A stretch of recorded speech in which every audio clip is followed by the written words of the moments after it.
All right, so what we have here, ladies and gentlemen, is we have theorems of logarithms. Now, answer me this question. Logs are exponents. So what you have here are your exponent rules. Remember, anything raised to the 0 is always 1. And we have, if we had b, any number raised to the 1, it's going to be that number. If you have two things here, what do we do to the exponents? We add them. So, and then if we are dividing, what do we do to the exponents? We subtract them, we minus them. And if you have here, what would we do to these exponents? We'd multiply them. Since logs are exponents, let's try that again, only logs are exponents. Very good. Since logs are exponents, these formulas come forth. Now, they mean the same thing, but they're not, like, you're not going to go from here to there. So this is just kind of why it takes place. This is, if you are one that you don't really, it doesn't matter to you on how it came about, this is what we are going to be using.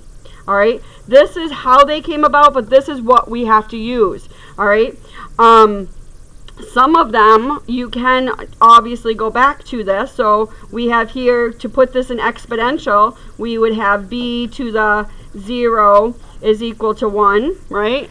So what in this section, what you have to do is you have to look to see what property you're going to use to solve the problems. And this is one of the reasons why I like logs, is because it's kind of like a puzzle. You kind of have to decide, what does it look like, what is it doing, and which one we have.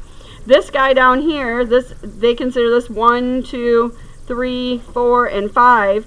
The fifth rule is my favorite. The fifth rule, I call him my guy, because this guy makes everything happen. If it wasn't for him, logs probably wouldn't even be able to solve problems. So what does he do? What happens is, once you have the log, if you take a log and you have an exponent here, what it lets you do is it lets you take that exponent and bring it to the front. So once you take the log of something, you can bring your exponent down, and then you could solve the problem out. All right, and that's the biggest thing where we're getting to. We're getting to the point where we're going to be able to solve any types of problems, and that's the cool thing about logs. So when we have here, logs are exponents. So when do we add our exponents? When we do what to our bases? Multiply them. So see how we have this? So we add our exponents. When it's added here, we multiply these two numbers. If it's subtracted, we would divide.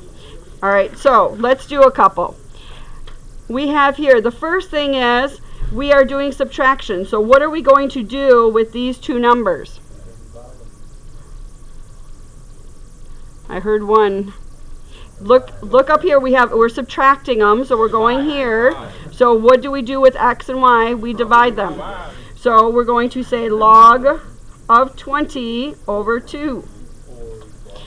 And that is log of 10. Now, did I ever tell you what your calculator is? What base it is? 10 is right. If there is no base, it's an understood 10. So this actually has a 10 there. So we actually can use another property for this, can't we? Because if there's two things here, it's going to be the exponent. What's the exponent up here? A 1, right? It's a 1 because there's no exponent, so it's understood to be a 1. In your calculators, find your calculators, and remember, it's only base 10 that you can do this with, but go log 10, and you're going to find out that it equals 1. So on your calculator, most of your calculators, it's up to the top. In your calculator, because this is base 10, we actually can do this. And in your calculator, go log 20 minus log 2, and you still should get 1.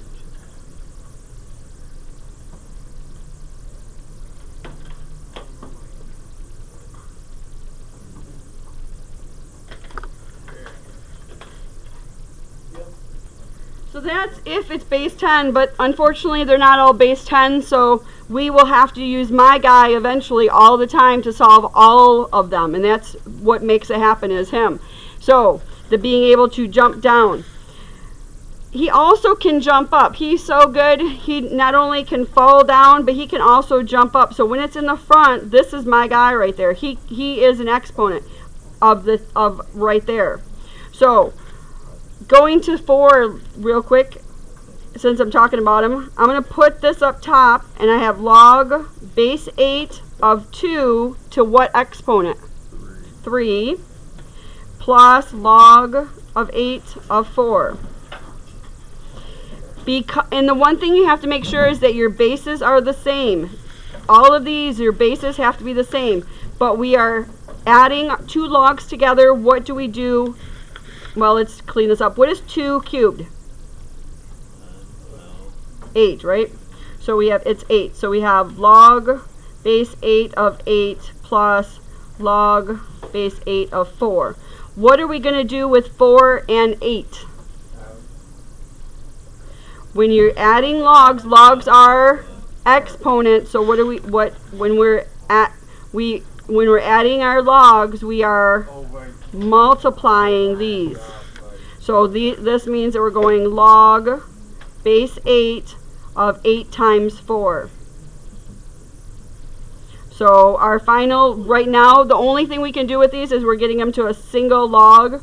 So log base 8 and 8 times 4 is 32. All right. I want you to look at number 1 and see what you, look at the theorem, see what theorem this goes to, and tell me what it equals. Yes, Steve? We're just, right now, we're simplifying. We can't solve, I can solve this, but you, I mean, technically you might be able to, but this right now, we're going to get to it like next, probably Monday or Tuesday, we're going to get to learning how to solve all of them. Oh, nope, I think. Gosh, I'm feeling this. Forgot. Who just came into you and I just got one. Oh, you got one? All right. So which one does this look like? Which theorem? 1, 2, 3, 4, 5. 1. So this equals? 0. It equals 0. Very good. If you can't see that, remember you can always go your exponent, so it's base of 12 to what is equal to 1. This is important for you guys to remember. Anything raised to the what gives you 1? 0. That's why it's 0. Because remember, you're solving for the exponent. So what one does this one, number 3, look like? It equals 13. It equals 13. It's this rule, but the answer is 13. Because we learned that one yesterday, didn't we? They have this log of a base 4, log base 4. So when I subtract my logs, what do I do to these numbers? I divide them.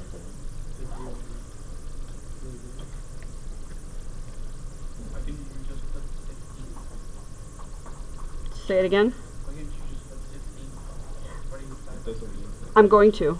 Like you divided it out? Yeah, I just want, so I have my steps.